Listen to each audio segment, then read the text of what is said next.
En revanche, si la communauté internationale prend acte de ce que nous disons aujourd'hui et œuvre pour l'intérêt de la justice des peuples et s'emploie à soutenir la souffrance du peuple congolais en écartant du pouvoir ceux qui ont commis des crimes de guerre et des crimes contre l'humanité, alors, dans ce cas-là, oui, le prochain sommet de la francophonie à Kinshasa va correspondre aux attentes du peuple congolais. Voilà, c'est bien la RD Congo qui organisera le prochain sommet de l'OIF. Alors, est-ce que vous dites qu'il ne doit pas se tenir? Est-ce que vous appelez une sorte de boycott? Enfin, boycott en termes de localisation, ça veut dire qu'il ne faut pas qu'il se tienne à Kinshasa ou pas? Nous disons que les objectifs que la francophonie s'assigne sont louables. Mais nous disons que la francophonie telle qu'elle se pratique, elle est contre ses propres objectifs. Si c'est M. Kabila qui doit recevoir la francophonie à Kinshasa, nous disons que c'est une hypocrisie. Et nous allons dénoncer et boycotter cela. Mais si M. Kabila n'est pas là, vous serez les bienvenus. Le sentiment est d'utiliser des termes diplomatiques. Mais effectivement, si les personnes incriminées dans les violations contre le droit de l'homme, des gens qui ont du sang sur les... Je voudrais faire une petite parenthèse, juste pour essayer de remettre un petit peu les choses dans leur contexte. Il y a eu une interview lorsque l'actuel chef de l'État du Congo a pris le pouvoir. Il y a eu une de ces interviews chez votre confrère Jeune Afrique International, dans laquelle il reconnaissait qu'il était le commandant en chef, celui qui dirigeait les opérations sur le terrain à Tingi-Tingi, dans l'est de la République démocratique du Congo, quand les troupes de l'AFDL, Alliance des forces démocratiques de libération, créées au Rwanda, sont entrées sur le territoire congolais. Aujourd'hui, le rapport démontre avec force que les troupes de l'AFDL, appuyées par l'APR, l'armée patriotique rwandaise de Paul Kagame, ont commis, entre guillemets, un génocide. Comment voulez-vous, alors, ne pas donner crédit à ce qu'on appelle un faisceau de présomption et coller ce cas-là à celui de Jean-Pierre Mbemba, qui n'était pas physiquement présent en Centrafrique lorsque ses troupes ont commis des crimes, mais qui aujourd'hui se retrouve à La Haye. La même chose devrait être appliquée à tout dirigeant qui, même si physiquement n'était pas présent là où se commettaient les crimes, devrait répondre de ses actes. C'est la responsabilité hiérarchique. Donc, si M. Kabila est toujours président en 2012 à Kinshasa, il ne faut pas que le sommet de la francophonie, qui a des objectifs louables, se tienne à Kinshasa. D'autant plus que dans l'organisation qui requiert d'énormes moyens, ils vont se trouver confrontés à une autre problématique qui est, selon le calendrier promulgué par comment ça s'appelle, la commission électorale nationale indépendante, on ne sait plus très bien, le calendrier électoral des présidentielles doit se dérouler de 2011 à 2012. Comment voulez-vous faire les élections et organiser ça et ensuite préparer un dossier pour la CAN 2015? Non, je crois qu'il y a trop. En l'état actuel des choses, il y a trop. La République démocratique du Congo est l'État francophone le plus important en Afrique. Donc, organiser un tel sommet au Congo ne ferait que rendre justice à ces grands États francophones. Mais il y a des préalables. nous nous souvenons que lorsque l'Irak de Saddam Hussein, à l'époque, lorsqu'il avait envahi le Koweït, l'opinion internationale s'était mobilisée pour mettre fin à cette agression.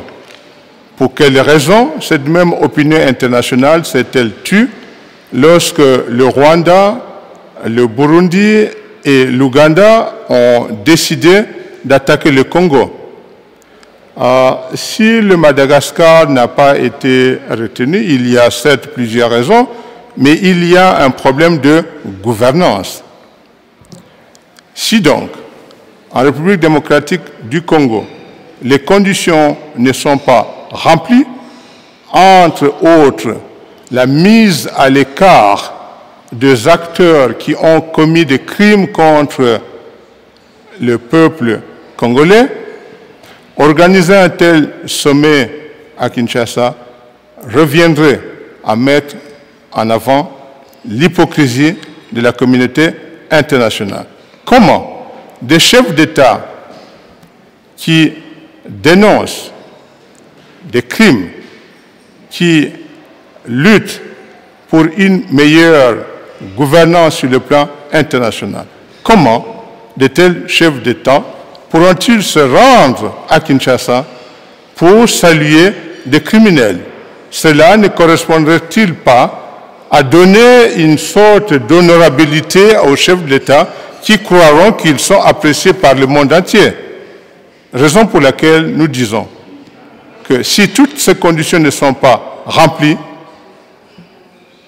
les Congolais, le peuple congolais n'appréciera pas l'organisation d'un tel sommet sur le territoire national du Congo.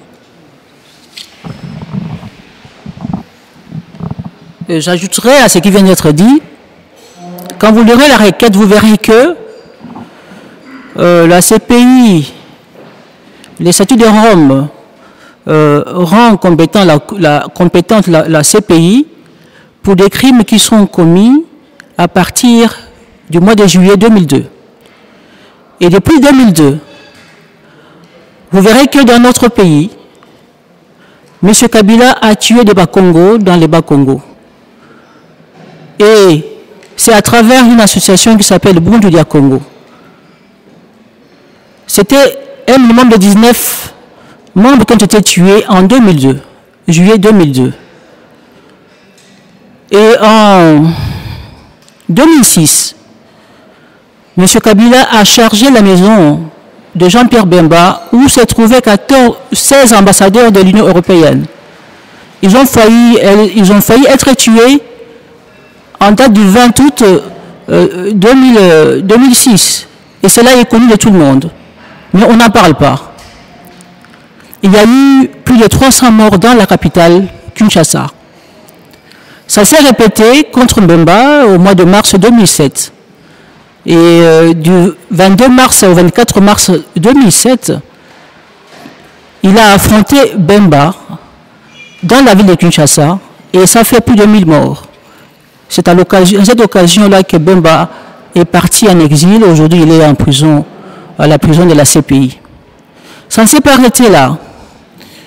Au mois de janvier, 31 janvier, du 31 janvier au 2 février 2007, de nouveau, on a tué le Bas-Congo à travers l'organisation de Bundu Dia Congo.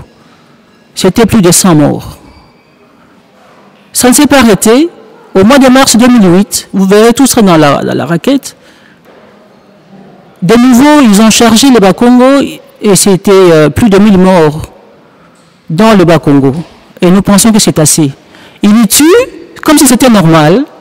Et dernièrement, comme l'a dit le président du CLD suisse, un Congolais qui habite la Belgique est parti à Kinshasa, il a vu le cortège passer, il a pris une pierre, il l'a jeté sur le cortège. Il a été arrêté, c'était le 29 septembre. Et du 1er au 2 octobre de ce mois-ci, on nous apprendra qu'il est mort. Il a été tué. Et jusqu'à ce jour, le corps n'est pas encore livré à la famille. Ça s'appelle quoi? Et cela se répète. Lui, ça va parce qu'il est connu. Il venait de la Belgique, il veut tous ceux qui meurent. Nous voulons que cela cesse au Congo. Il y a au Congo de sommités qui peuvent gérer ces pays-là. Nous sommes capables de gérer notre pays dans le respect des règles internationales. Et cela est possible. Pourquoi est-ce qu'on doit soutenir un criminel, des criminels à la tête de notre pays? Parce que simplement, ils peuvent ouvrir le pays au pillage de matières précieuses. Non, ça doit s'arrêter. Les matières précieuses seront toujours vendues. Mais cette fois, la différence sera que le produit de la vente va profiter à la population. Voilà toute la différence. Et nous espérons qu'on s'est fait suffisamment comprendre et que les choses puissent changer et que demain, qu'on n'ait plus à pleurer, qu'on n'ait plus à faire ce genre de conférences parallèles, mais que ce soit quelque chose de normal pour notre peuple. Eh bien, je remercie la presse d'avoir répondu à notre invitation. Je remercie notre présidente nationale, Maître Marie-Thérèse Landou, le vice-président Dr Follé Dianguioutoua et tous les membres du CLD qui étaient présents. Merci.